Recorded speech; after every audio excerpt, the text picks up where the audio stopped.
Olá, bem-vindos. Hoje a gente pode dizer que a nossa conversa não se fala em ciência aplicada, então hoje a nossa conversa é sobre fé aplicada, no sentido que hoje nós vamos tratar da lida de dois padres que vivem sua missão as últimas consequências. Por caminhos diferentes e complementares, os dois buscam acolher, consolar e inspirar os mais vulneráveis. Um é um comunicador de excelência e que se elevou pela música e palavras em reflexão compartilhada. Tem 100 de livros, milhares de músicas. O segundo é um pedagogo que escolheu a escola do ativismo, das ruas, vive de portas abertas, abrigando quem precisa, e na pandemia teve seu trabalho reconhecido pelo Papa Francisco. Aliás, os dois são admirados, reconhecidos pelo Papa, os dois defendem uma igreja pobre para os pobres, assim como Francisco. Padre Zezinho e Padre Júlio Lancelotti. Uma honra, um prazer. Muito bem-vindos. Obrigado, Bial. O que é mais difícil, hein? Será que é tirar o Padre Zezinho lá do conventinho de Taubaté ou o Padre Júlio das ruas? Mas porque eu moro mais longe e ele está sempre no meio do povo, né? Sempre. Então, é mais fácil encontrar o Padre Júlio do que a mim. Mas quando chama, insiste, daí vem. Principalmente para estar ao lado do seu querido Júlio.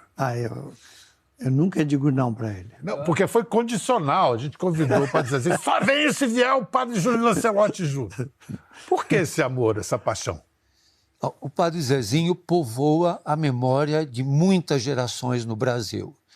E acredito ser difícil encontrar alguém hoje que não tenha na sua memória uma canção do Padre Zezinho. Mesmo que não saiba que é do Padre Zezinho. É verdade. Mandar-me um bilhete de regresso, ou venha me buscar, não ando bem. Pensei que abandonar-te era progresso, mas sem o teu amor não sou ninguém. Todo o povo canta essas canções. E também nós tivemos uma ligação muito forte através de um bispo muito querido, Dom Luciano Pedro Mendes de Almeida, que foi secretário e presidente da CNBB, que pediu ao Padre Zezinho que fizesse um canto para a Pastoral do Menor. Em 1987, quando da campanha da fraternidade sobre a questão das crianças e adolescentes. E aí o Padre Zezinho sabe contar bem essa história de um canto que se chama Menores Abandonados. A frase foi dele. Qual? A canção chama-se Menores Abandonados. Alguém os abandonou. Mas a censura pegou no pé. Foi na época, foi. Isso em que ano? 87. A censura ainda... Bom, mas aí a censura eclesiástica. Não. A censura federal? Não, é que a música foi também um pouco antes, depois. Depois é que foi... Porque a censura acabou em 85. Não, mas ainda... Em conversa. De vez em quando eu olhava os títulos ainda. Então a letra mexia mexe até hoje, com os políticos, né? E alguém abandonou. Então, menores abandonados, alguém os abandonou, pequenos e mal amados. O progresso não usa, mas era não o os sistema. adotou. O sistema, isso que teve que mudar. O sistema reagiu. O sistema reagiu e teve que mudar o progresso. A editora não pôde fazer a palavra sistema. Trocou a palavra sistema pela palavra Progresso. Que não são exatamente sinônimos. Não, né? não são. Mas era uma forma de não culpabilizar, de certa forma, o que realmente acontece. Mas um até sistema... hoje, se você olhar os políticos, eles não gostam de algumas coisas que mexem com o seu partido, né? Então, Principalmente vocês, né, padres, que têm uma influência muito grande sobre o espírito, a alma e o estado de ânimo das pessoas, né? Mas pelo menos hoje você não tem que sair do país, né? Não. Na época eu saí por 7 meses porque estava difícil continuar a pregar. Eu era vigiado o tempo todo. Mas isso também... no governo Geisel? O Geisel é que salvou. Ele permitiu, pode voltar. Foi antes. Ah, mandou um recadinho. Agora pode voltar. Sim, para Dom Paulo. Pode voltar. Não vai haver mais prisão. Tinham prendido muitos. Então, e eu estava na mira, porque eu defendi em Belo Horizonte, na época, o direito de votar para os jovens. Aquilo foi longe. Que grave, hein? Na época. Que coisa. Na época, E não. hoje, Padre Júlio, o ativismo social ainda sofre censura? Sofre. De que parte? De onde? Eu acredito que da parte onde concentra muitas vezes o poder. A morte da Marielle Franco é muito recente. A morte de indígenas, nós continuamos assistindo. Você veja a situação do trabalho análogo ao trabalho escravo, que ainda é presente no Brasil. Então, é uma situação de uma luta muito grande.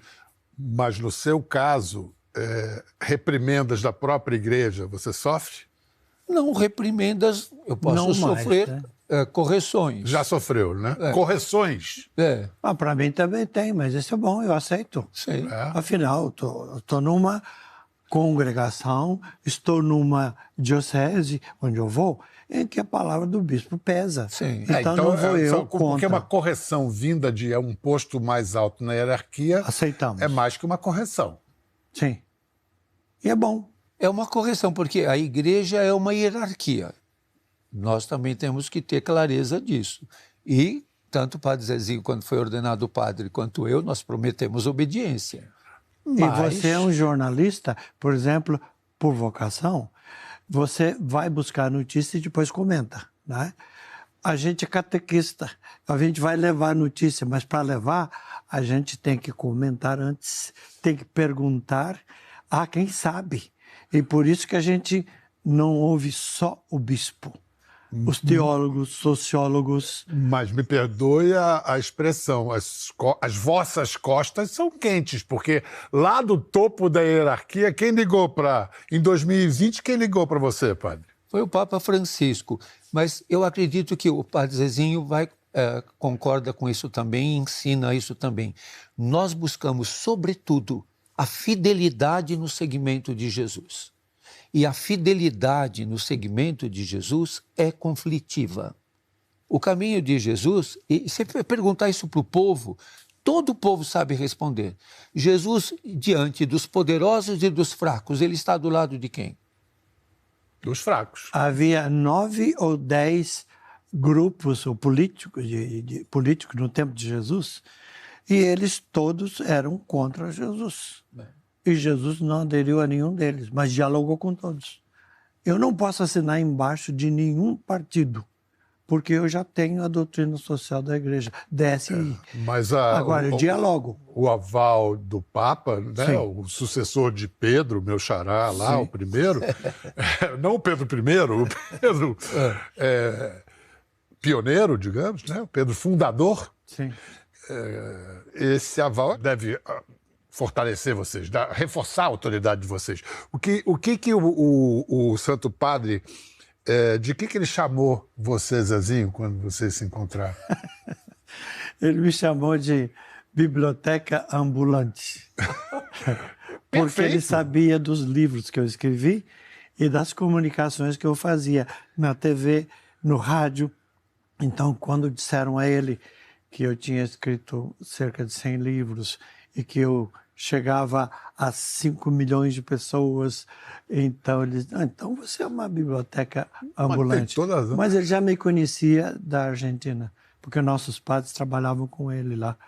Então ele sabia das minhas canções, como o Bento XVI também soube, né? Mas é muito impressionante, 103 livros até agora. Sim. Esse aqui é o mais recente. Sim, esse. Espiritualidade conciliadora, diálogo, perdão e reparação em tempos de ira e confronto. Muito oportuna essa reflexão. O Padre Joãozinho até comentou, quando eu escrevi o livro, e mostrei para ele, já escrevi há um ano e meio atrás, ele disse... Agora é a hora da conciliação. Ele dizia, a igreja tem que ir para isso, por causa da política e por causa da própria religião e ecumenismo, né? Eu posso discordar totalmente de alguém, mas ele tem direito de falar. Padre Zezinho, me pergunto como são mais de 1.800 músicas gravadas, quer dizer, quando você cria, você tem uma rotina? Quando você cria, quando você escreve, quando você compõe, é parecido com orar? Não, vem. Eu leio, estudo.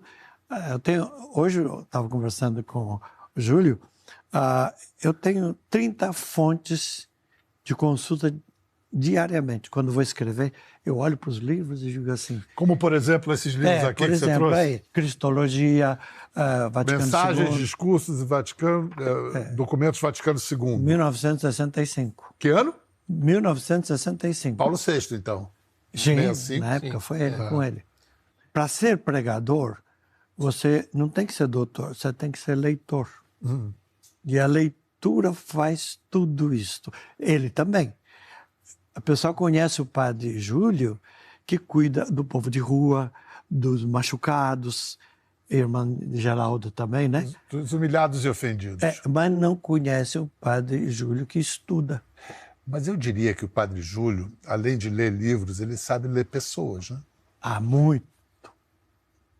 Como é que se faz isso, padre? Então, eu procuro ler os olhos das pessoas e acredito que é um exercício de empatia, de se colocar no lugar do outro. Eu encontrei essa semana 2 irmãos gêmeos com 21 anos que vieram do trabalho análogo à escravidão e na hora que eu os convidei para almoçar e eles sentaram, eles disseram: nós nunca sentamos numa mesa para comer. É a primeira vez que a gente idade está. eles tinham? 21 anos. E quando eles olharam a comida, eles se encantaram com o alimento, mas eles estavam preocupados e não se serviam porque eles disseram: a gente não sabe comer de garfo. E assim na rua eu convivo com situações muito desafiadoras. Por exemplo, as mulheres trans de rua. As mulheres que não têm acesso a um absorvente higiênico, que não têm água. Nós temos uma cena de um domingo de Ramos e você diante de uma mulher trans, acho que é 2015, 14. A gente pode mostrar? Foi na Sexta-feira Santa. Foi na Sexta-feira Santa. A Sheila e outros irmãos e irmãs que têm a sua maneira de ser, que tem que ser respeitado. Então, Sheila, queria te pedir perdão. Se as pessoas maltratam você, e queria que você aceitasse uma coisa que eu vou fazer. Gente, ela não deixou. Ela não conseguiu, ela ficou... E ela depois faz a mesma coisa. Pois é. Vamos lá, vou perguntar para o padre Zezinho, que você é suspeito. Um gesto desses, a religião nos propõe um código de conduta moral também. Quando um padre faz esse gesto, isso é sinal que a moral católica está se ampliando ou ele está dentro da moral católica tradicional? Esteve e está cada vez mais. O Papa Francisco já fez coisas semelhantes. Tem fotos, inclusive. Então chega uma hora em que o Papa, o bispo, o padre, se tiver uma necessidade ou é o momento, é uma pregação. Não precisa falar mais. É um gesto. Não precisa falar. E é um gesto que move muito aquilo que é o essencial do cristianismo, que é a compaixão, que é a misericórdia. E eu sempre tenho dito e repeti muito na pandemia que a compaixão, a misericórdia, a solidariedade não são dimensões religiosas, são dimensões humanas. Porque há ateus que são misericordiosos, compassivos e solidários, mais do que religiosos. Aliás, a gente viveu essa experiência no Brasil de um discurso religioso desumano. Eu gostei demais. Eu tive educação jesuíta. Aliás, um grande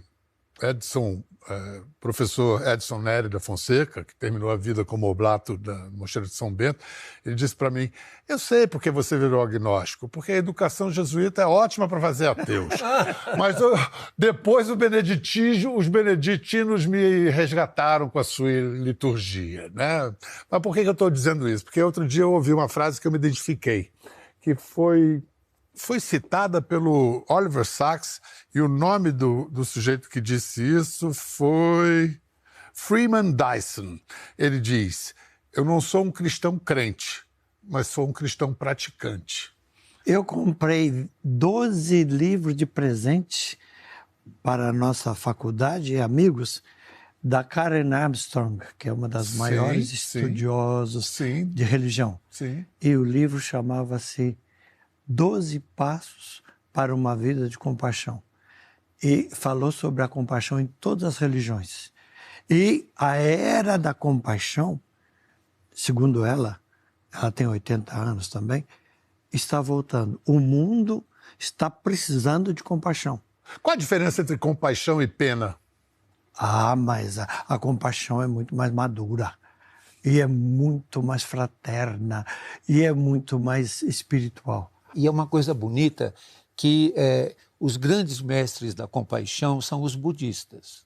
Inclusive o Dalai Lama usa o manto da compaixão. E uma vez perguntaram à sua santidade, o 14º Dalai Lama, qual era a melhor religião? E ele disse, aquela que te faz mais humano.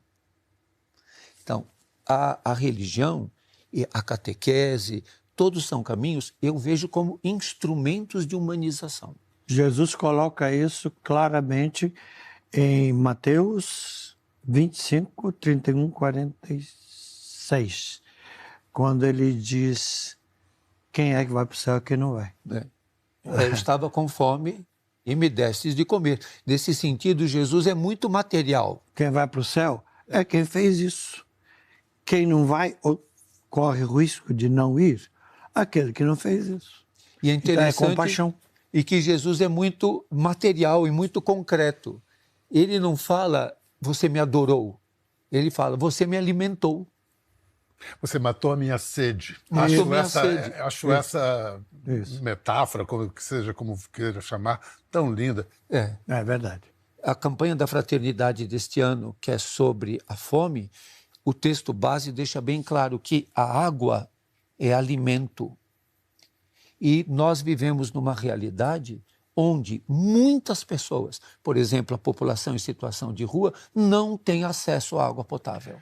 Isso ficou dramaticamente exposto no início da pandemia, quando as pessoas não tinham sabonete ou sabão e água para lavarem as mãos. Isso. Eu queria explicar, mostrar também por que eu chamei de complementares as práticas do Padre Zezinho e do Padre Júlio Lancelotti. Padre Júlio acolhe, consola, provê, e Zezinho transmite inspiração, alegria. E olhem faço pensar. Tanto que uma das canções mais conhecidas minhas, Amar como Jesus, né, amou. Aí o pessoal fala, não, mas eu não fiz só por causa do amar como Jesus amou, respondendo para aquela criança em Lisboa. Pensar como Jesus pensou faz um cristão. Porque se não pensa como Jesus, você vai dar o que pensar. Vamos ver o espetáculo de Padre Zezinho no Maracanã, 1997. Que a família comece e termine sabendo onde vai. E que o homem carregue nos ombros a graça de um pai. Que a mulher seja um céu de ternura, aconchego e calor. E que os filhos conheçam a força que brota do amor. Comigo! Abençoa, Senhor, as famílias, amém. Abençoa, Senhor, a minha também. Abençoa, Senhor, as famílias, amém. Abençoa, Senhor, a minha também.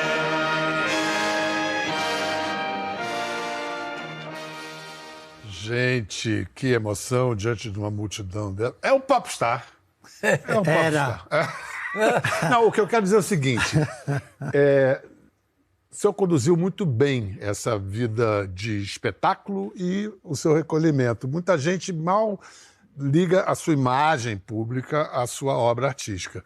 Mas depois vieram padres, como o Padre Marcelo, como o Padre Fábio, grandes espetáculos, e eles tiveram consequências, sofreram consequências emocionais por causa disso. São opções. Ofereceram muito para mim, muita chance. Mas eu dizia, não, eu quero cantar com a igreja e para a igreja. Eu não sou padre-cantor. Eu sou compositor e eu sou professor. E eu quero ser padre que pensa, que faz pensar. Tanto que eu falei de você é jornalista, eu sou catequista. Então, que é catequem do grego significa repercutir. E eu queria repercutir a misericórdia, a compaixão. E ele está fazendo isso sem falar. Ele faz mais até sem falar. Não, eu não digo que o padre Marcelo e o padre Fábio não fazem ótimos, isso. são Fazem isso ótimos. também. Mas eles pagaram um preço, eles tiveram depressão. Foi uma coisa que não ficou pacificada na alma deles. Por quê? Como é que vocês interpretam isso? Eles arriscaram. A igreja precisava disso. E eu não arrisquei. Eu disse, não, auditório, eu vou fugir disso. Eu não vou trabalhar para as câmeras. Mas dentro de mim havia uma coisa clara. Mas você vê só... Uma frase que eu ia dizer que me marcou muito, que eu carrego muito, Bial. E acho que você que gosta dos pensamentos, você vai gostar. Mas eu sempre digo, cada um carrega no seu corpo as marcas do seu amor. O amor deixa marcas. Amar os mais pobres, amar os que ninguém ama, amar os indesejáveis, amar os rejeitados. E dói para o padre. Essa bengala é a marca do amor no seu corpo? Pode ser que seja. A gente carrega cicatrizes. Eu digo muito, acho que é uma catequese que a gente aprende com o padre Zezinho. Ontem mesmo eu estava num sepultamento e eu disse para as pessoas que estavam chorando, esta hora é a hora da dor do amor. Vocês estão com dor porque amam. O amor tem sua dor. Não tem amor sem dor. E eu aprendi isso com o menininho da Casa Vida, o Daniel, que morreu vítima da AIDS. Ele, com 9 anos, ele pesava 10 quilos. Eu tinha que carregá-lo no colo. E um dia ele disse para mim, me leva na igreja. E eu levei na igreja, ele parou na imagem do coração de Jesus, tão cara ao padre Zezinho como ao padre Joãozinho. E o Daniel olhou a imagem do Sagrado Coração de Jesus, sabe aquela imagem que tem o coração? Ele olhou para mim e falou assim, por que o coração dele é para fora? Eu falei, é mesmo, né, Daniel? Ele falou, e por quê? Eu falei, o coração dele é para fora porque ele ama muito. Quando a gente ama muito, o coração é para fora. Por que o coração dele é em chamas? É a chama do amor. E aí o Daniel, achei que ele tinha satisfeito, ele falou para mim, e dói. Ter o coração fora do corpo dói para chuchu. Estamos falando de compaixão. Porque ele paga um preço pelo que ele faz. Paga. Eu pago um preço pelo que eu falo. E, na verdade, é a mesma coisa. Só que de ângulos diferentes. Sabe que ele é protagonista de um documentário agora, né? O Bruno Xavier e o Chico Bahia fizeram O Que Nos Espera. Vamos ver umas cenas. Um pouco do dia a dia do padre.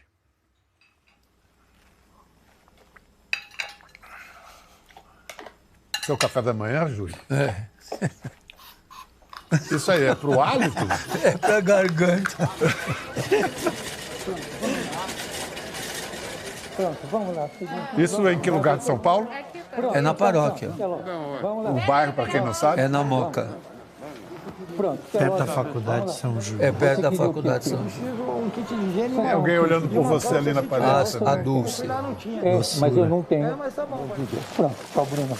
Mas eu ia pedir um todinho só. Tá, tchau, Bruno. Vê se ela me arranjava uma cesta. Hoje não temos. A gente está esperando chegar. Mas você fala com ela então. Nós não temos hoje. Filho, não pode parar, viu? Não, aqui não é para mexer, por favor. Vamos lá. Vamos lá. Você viu o que ela disse? Nem parece que é padre. Tá achando que padre é moleza, né? Pois é. Então, a gente não pode idealizar ninguém. E na convivência, e eu aprendo muito isso na convivência com as pessoas em situação de rua, você tem que ser autêntico. Você não tem que desempenhar um papel. E assim é no segmento de Jesus, assim é no cristianismo, assim é o teu desafio. Você é você. Você tem teus sentimentos, tuas visões, tuas percepções, você se educa.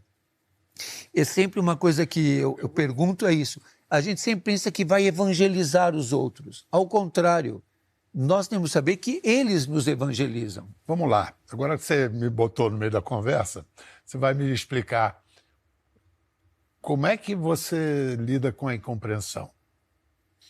Que ela é visível, é presente, que eu tenho que entender e muitas vezes me faz sofrer. Como você lida com a sua, de jornalista? Eu procuro me fazer o mais claro possível. Mas eu acabo por me conformar em momentos que eu sou incompreendido.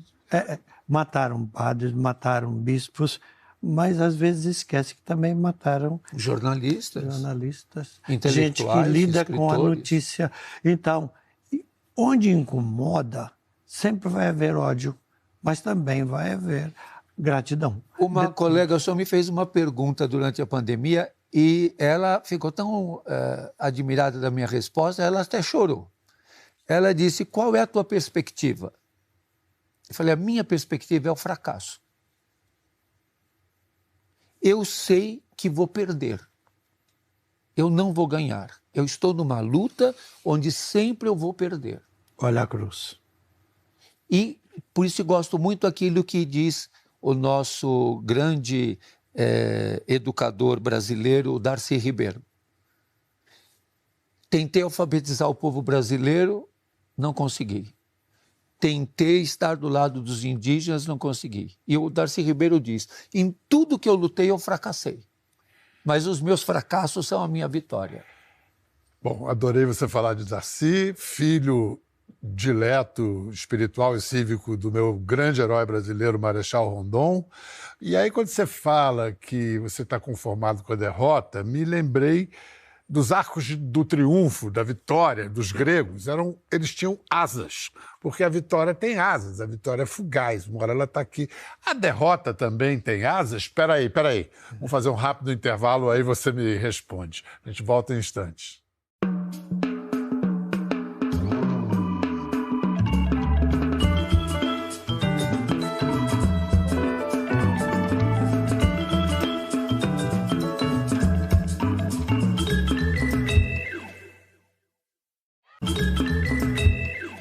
Bem-vindos de volta à nossa conversa com esses dois guerreiros da paz e da luz, Padre Zezinho, Padre Júlio Lancelotti.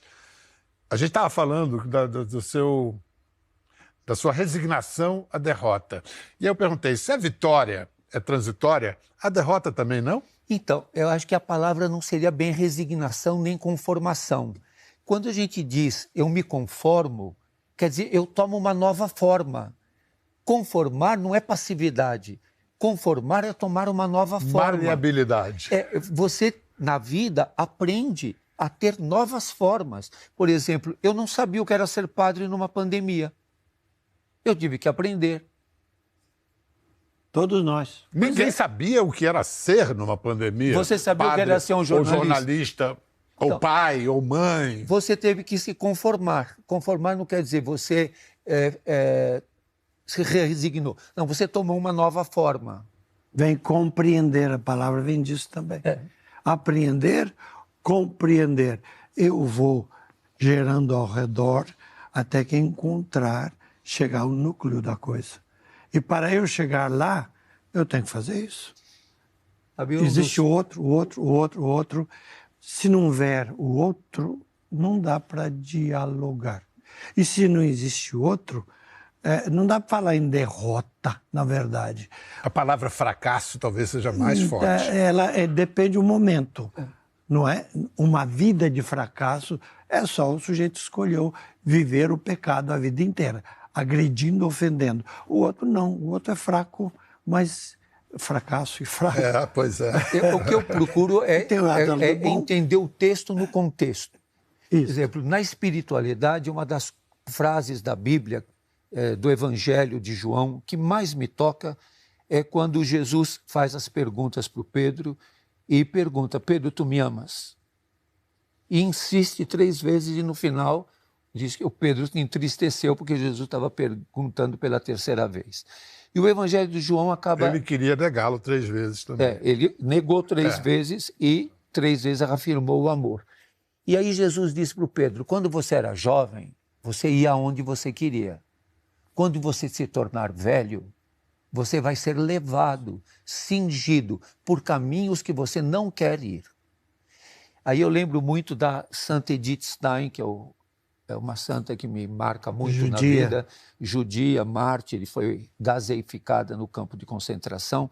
Ela diz uma coisa linda, ela diz: o amor nos conduz, não sabemos para onde, mas nos conduz.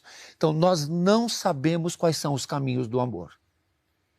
Eu comecei a conviver com a população em situação de rua. Tem coragem para se entregar a ele. Mas o amor é assim. Um dia um bispo me perguntou: por que essas crianças da Casa Vida com AIDS têm que ser teus filhos? Eu falei: acho que porque quando eles estão com diarreia sou eu que limpo, quando eles estão passando mal sou eu que levo no pronto-socorro, quando eles ficam internados eu tenho que ficar lá a noite inteira no hospital Emílio Ribas. Acho que é por isso. Se o senhor fizer isso também, eles vão te chamar de pai. Aquela palavra conciliação tem um antes, reconciliar. Reconciliar com o doente, com o homem, povo de rua, consigo os religiosos. Mesmo, reconciliação consigo mesmo. Mas é bonito que o Padre Zezinho fala reconciliação e reparação. O que é a reconciliação? É a reparação diante do faminto. É que ele coma. Eu vou me reconciliar com ele garantindo comida para ele. Como eu vou me reconciliar com uma pessoa que está sedenta? Desamparado tem que ser reparado antes de se reconciliar. A campanha da fraternidade agora está falando o quê? Partilhar, porque eu sei repartir. Agora, para chegar a isso, você tem que ter uma visão de vida. Eu não posso ter de mais e também não posso ter de menos para viver. Padre Zezinho, eu tenho um presente para você, mas antes de dar o presente, eu quero dar o meu presente de fazer uma propaganda para o podcast do Padre Júlio Lancelotti. Está com um podcast no Globoplay que, me corrija se eu estiver errado, propõe um diálogo ecumênico, interreligioso. Para celebrar e promover as convergências. A felicidade não é questão de merecimento. A felicidade é um estado de vida, é uma situação, é uma circunstância. E eu fiz questão de que convidasse também um ateu, para que todos os caminhos não só são de aqueles que têm religião, mas são também os que não têm religião. Padre Zezinho, meu presente para você é essa foto que eu não sei há quanto tempo você... Não sei se você já viu, se você lembra dela. Santa Dulce. Que coisa. Que idade você tinha aí? Eu tinha uns 48 anos, por aí. Então essa foto faz E ela quase tinha 40. um carinho muito grande por mim e eu por ela. Só me resta agradecer a vossa presença e o meu presente se materializa. Isso é para você levar. Coisa linda. Meu Deus do céu. Deus lhe pague. Muito obrigado. Que coisa linda. Isso aqui é para guardar a vida inteira. Deus lhe pague. Muito obrigado, Zezinho. Muito obrigado, Júlio. E você muito obrigado. também. Nós, a você. Obrigado. E a audiência que ficou com a gente até agora, saibam que se quiser continuar nessa reflexão, tem o podcast do Padre Júlio Lancelotti e toda a obra do Padre Tem o Padre Joãozinho também, as obras dele, que ele tem Rema, que é um programa que ele traz gente de longe para conversar e sempre nessa linha também, reconciliação. Tchau, obrigado.